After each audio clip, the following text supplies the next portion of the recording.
Boa noite, meu irmão, minha irmã, graça e paz. Hoje eu li uma frase do pastor batista Charles Spurgeon e a frase dizia: Jesus chorou, mas jamais reclamou. Veja, Jesus chorou na ocasião da morte do seu amigo Lázaro, mesmo sabendo que ele ressuscitaria a Lázaro naquele mesmo dia. Jesus não deixou de lamentar a morte, essa realidade terrível. Contudo, você nunca vê sair da boca de Jesus, que tanto sofreu, que sofreu aquela morte terrível, nenhuma reclamação, nenhuma murmuração sequer. E isso deve levar a gente a pensar a respeito de qual é a atitude do crente frente ao sofrimento. E para isso, eu peço que você leia comigo o texto de Hebreus, capítulo 12, versos 4 a 13. O texto diz: Ora, na vossa luta contra o pecado, ainda não tendes resistido até ao sangue, e estáis esquecidos da exortação que, como a filhos, discorre convosco. Filho meu, não menosprezes a correção que vem do Senhor, nem desmaies quando por ele és reprovado. Porque o Senhor corrige a quem ama e açoita a todo filho a quem recebe. É para a disciplina que perseverais. Deus vos trata como filhos. Pois que filho há que o pai não corrige? Mas se estáis sem correção, de que todos têm se tornado participantes, logo sois bastardos e não filhos. Além disso, tínhamos os nossos pais segundo a carne, que nos corrigiam e os respeitávamos. Não havemos de estar em muito maior submissão ao Pai espiritual, e então viveremos. Pois eles nos corrigiam por pouco tempo, segundo melhor lhes parecia. Deus, porém, nos disciplina para aproveitamento, a fim de sermos participantes de sua santidade. Toda disciplina, com efeito no momento, não parece ser motivo de alegria, mas de tristeza. Ao depois, entretanto, produz fruto pacífico aos que têm sido por ela exercitados, fruto de justiça. Por isso, restabelecei as mãos descaídas e os joelhos trôpegos, e fazei caminhos retos para os pés, para que não se extravie o que é manco, antes seja curado. Veja, meu irmão, essa carta foi escrita a uma igreja que sofria perseguição, e a fim de exortar essa igreja a permanecer firme durante o seu sofrimento, foi que esse autor, o autor de Hebreus, escreveu essa carta. E aqui nesse texto nós temos a resposta para essa pergunta: como o cristão lida com o sofrimento? Nós vivemos num tempo de calamidade e nós sabemos o que isso significa. Qual é a mensagem que Deus está trazendo para aqueles que não conhecem a Cristo? Significa juízo. Deus está mandando uma mensagem ao mundo nesse momento, dizendo: arrependam-se enquanto é tempo. Mas e para os crentes? Qual é a função do sofrimento para aqueles que conhecem a Deus e como nós devemos lidar com ele? Em primeiro lugar, nós vemos aqui que Deus usa o sofrimento para tratar o pecado. O sofrimento é um instrumento de Deus para trabalhar em você, a fim de que você vença pecados. E aqui temos, nos versos 4 a 6, uma metáfora esportiva. Aqui nós temos essa ideia de uma luta contra um adversário. Seu adversário é o pecado. E o pecado é um adversário feroz. E você deve lutar contra ele com todas as suas forças. Veja, os leitores dessa carta estavam enfrentando um sofrimento bem pesado. Eles passavam por perseguição, eles poderiam ser demitidos de seus empregos, eles poderiam ser isolados da sociedade e zombados eles eram pelos judeus. E por isso muitos dos seus leitores eram até tentados a voltar para o judaísmo. Mas a palavra do autor do texto aqui para esses que sofriam não era uma palavra de comiseração. Pelo contrário, o que ele diz aqui é algo duro. Ele diz: vocês ainda não resistiram até o sangue. Em outras palavras, não reclame. Você pode aguentar mais um pouco, você pode aguentar mais do que isso. Não parece uma coisa muito empática de se dizer, não é mesmo? Mas então ele cita dois textos do Antigo Testamento, Provérbios 3, versos 11 e 12, e Jó 5,17, que dizem que o sofrimento é uma disciplina que vem do Senhor. Veja, a ideia de disciplina aqui não é necessariamente uma punição, mas é um instrumento didático. O sofrimento é um instrumento de Deus na luta nossa contra o pecado. O sofrimento testa os nossos limites. O sofrimento prova a nossa lealdade e ele nos corrige também quando nós erramos. E é por isso que você deve ter uma atitude correta frente ao sofrimento. Veja, você não deve menosprezar nem desmaiar perante o sofrimento. Você não deve menosprezar o sofrimento, verso 5. Isso quer dizer que você não deve fazer pouco caso. Não finja que o sofrimento não dói. Você não precisa bancar o fortão. Não precisa ser como aquela criança que, ao ser castigada pelos seus pais, diz: nem doeu. A provação dói. De fato, Jesus sofreu. E o sofrimento de Jesus não foi pouca coisa. Se doeu para ele, vai doer também para você. Mas você também não deve desmaiar. E esse é o outro extremo, o outro erro. Veja, não seja como aquele que qualquer coisinha que acontece diz: ó céus, ó vida. Não seja um reclamão. E como tem pessoas reclamonas nessa quarentena, pessoas que reclamam que não aguentam mais ficar em casa, pessoas que reclamam que são obrigadas a sair de casa, pessoas que reclamam que não aguentam mais as crianças, pessoas que reclamam do governo, que reclamam de ter de usar máscara. Veja, você deve saber que Deus vai fazer você passar por sofrimento. E isso é para o seu bem. Você deve aceitar a disciplina que vem de Deus, sem murmuração, sem reclamações, porque Deus é bom e a sua providência é boa, mesmo que você não enxergue isso durante algum tempo. Em segundo lugar, o sofrimento confirma o amor de Deus por você. Você deve suportar a disciplina que vem de Deus, porque ela vem como uma evidência de que você é filho de Deus. É o que você vê nos versos 7 a 9. Se você é filho de Deus, então você é disciplinado. E se você não está sendo disciplinado por Deus, se Deus está deixando você seguir o seu caminho de pecado, pecar à vontade, e nada acontece, então você tem uma boa razão para duvidar se você de fato está em Cristo. Veja, esse trecho aqui, os versos 7 a 9, é ao mesmo tempo um consolo e um alerta. O consolo é o seguinte: se você é cristão e você está passando por sofrimento, você pode ter a sua certeza da salvação fortalecida, porque você está participando dos sofrimentos de Cristo. E isso deve te dar consolo. No meio do sofrimento, se apegue à certeza de que você é um filho amado de Deus. E nenhum pai dá coisas ruins a seus filhos.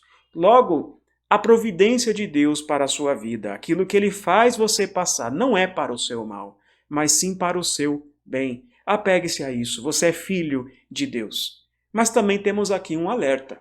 Se Deus está deixando você seguir o seu caminho muito à vontade, se disciplina nenhuma acontece na sua vida, então tome cuidado. Se você não aprende nada com o sofrimento, se coisas acontecem com você e você não tira nenhuma lição disso, cuidado.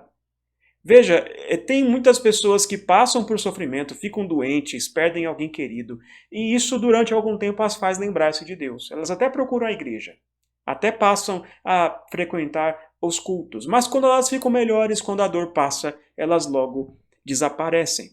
Cuidado!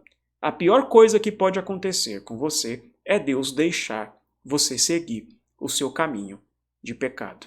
É como um trem descarrilhando, é como um caminhão sem freio numa ladeira. Deus solta o freio e deixa que você siga o caminho até a destruição. O que fazer então? Veja, se você sabe que está sendo provado por Deus, se você consegue enxergar a providência de Deus por trás desse sofrimento, dessa tribulação, então se submeta. Assim como um filho que recebe o castigo do seu pai, ele deve se submeter a seu pai, não deve se rebelar, não deve brigar, mas deve se submeter.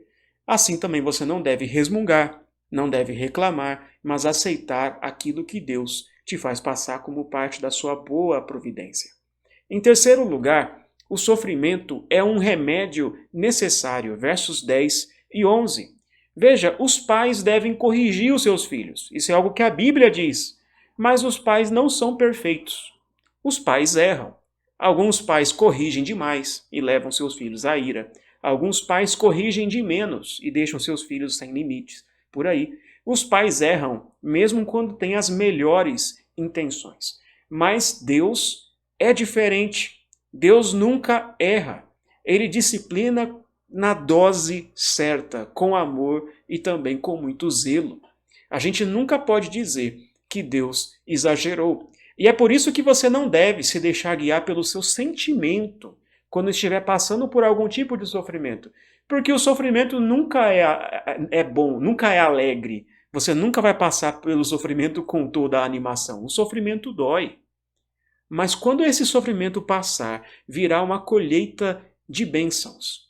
Pode ser que demore, pode ser que não seja imediato, pode ser que você nem veja em vida essa colheita, mas o sofrimento nos traz frutos, frutos de justiça. O sofrimento te exercita, ele gera em você o fruto de justiça. Aqueles que passam pelo sofrimento se tornam pacificadores. O seu relacionamento com Deus é fortalecido. Então veja, quando você estiver sofrendo, não pense que Deus errou a dose. Não pense que Deus exagerou. Ele não erra. Ele dá exatamente aquilo que é necessário para produzir em você o seu fruto. Por fim, em quarto lugar, o sofrimento deve ser enfrentado com entusiasmo. E isso é uma coisa esquisita de se dizer, mas veja os versos 12 e 13. Imagine uma corrida longa. Imagine novamente a metáfora esportiva que temos nesse texto. Imagine uma longa corrida, uma longa maratona, e o corredor está lá no final da maratona e ele está cansado. Ele está mancando, quase caindo, e desse jeito não parece que ele vai conseguir terminar a corrida. Mas de repente vem ali a voz do seu treinador. E o seu treinador lhe diz: postura, arruma sua postura aí, só mais um pouco, corre direito, põe força aí nos braços e nas pernas, vamos que você consegue. É só mais um pouco. É o que ele diz aqui, você deve enfrentar o sofrimento de cabeça erguida. Fortaleça os seus joelhos, a fim de que eles não fiquem tropeçando. E existe uma boa razão para isso. A razão é que quando você está sofrendo, outras pessoas estão olhando para você. E se você for o tipo de pessoa que passa pelo sofrimento murmurando, reclamando, sendo ali, dizendo, ó céus, ó vida, então você se tornará um peso para outras pessoas. E você, na verdade, não estará dando bom testemunho. Mas se você enfrentar o sofrimento como quem enfrenta uma grande corrida, como um desafio, se preparando para isso, com postura, não menosprezando, não dizendo que não é nada, mas também não desmaiando facilmente. Então as outras pessoas olharão para você e ficarão animadas também para enfrentar a sua corrida. Os crentes têm uma responsabilidade corporativa. Eles devem encorajar uns aos outros. E você tem essa responsabilidade, mesmo no momento em que você está sofrendo. A maneira que você enfrenta o sofrimento pode impactar de forma positiva ou de forma negativa o seu irmão. E veja, a igreja é o lugar onde o forte cuida do mais fraco. E ao ser forte em meio ao sofrimento, Deus vai te usar para trazer consolo para outras pessoas que sofrem. Quantas vezes pessoas que passaram por sofrimentos depois não se tornaram pessoas que consolam, que confortam outras pessoas que também sofrem? Em suma, o sofrimento é uma ferramenta de Deus na luta contra o pecado. Por isso você deve suportá-lo com resiliência. O sofrimento confirma que você é filho de Deus, porque Deus disciplina os seus filhos. Por isso você pode ter conforto. Você está participando dos sofrimentos de Cristo. O sofrimento é um remédio necessário e ele nunca vem na dose errada. Ele vai produzir em você bons frutos. Por isso não pense que Deus errou a dose. E o sofrimento deve ser enfrentado com entusiasmo, porque você é um exemplo para o seu irmão. Você pode ser testemunha da bondade de Deus em meio ao sofrimento, mesmo quando você está sofrendo. Mas talvez você diga, eu não consigo fazer isso. Isso é muito pesado para mim. Quando eu estou sofrendo, eu só consigo olhar para a minha dor, só consigo olhar para o que está acontecendo comigo e lamentar. Meu irmão, saiba que de fato você não tem forças em você mesmo para enfrentar o sofrimento. E é por isso que você deve olhar para Cristo. Veja o que diz o versículo 3 desse mesmo capítulo.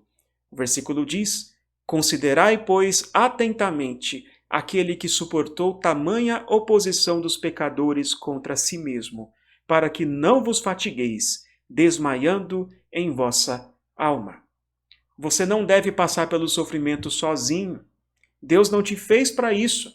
Você deve olhar para o Filho de Deus, aquele que sofreu, a fim de levar o povo de Deus ao lugar onde não haverá mais sofrimento. Jesus é o sacerdote perfeito, que se compadece de nós, se compadece dos nossos sofrimentos, porque ele também sofreu. E ele vai te dar uma força sobrenatural para permanecer firme em meio ao sofrimento. Mas só se você olhar para ele. Olhe para Cristo. Somente assim você não desmaiará em sua alma. Que Deus te abençoe, que Deus te dê força para enfrentar esse tempo de pandemia, esse tempo de quarentena e que nós possamos nos rever em breve. Em nome de Jesus. Amém.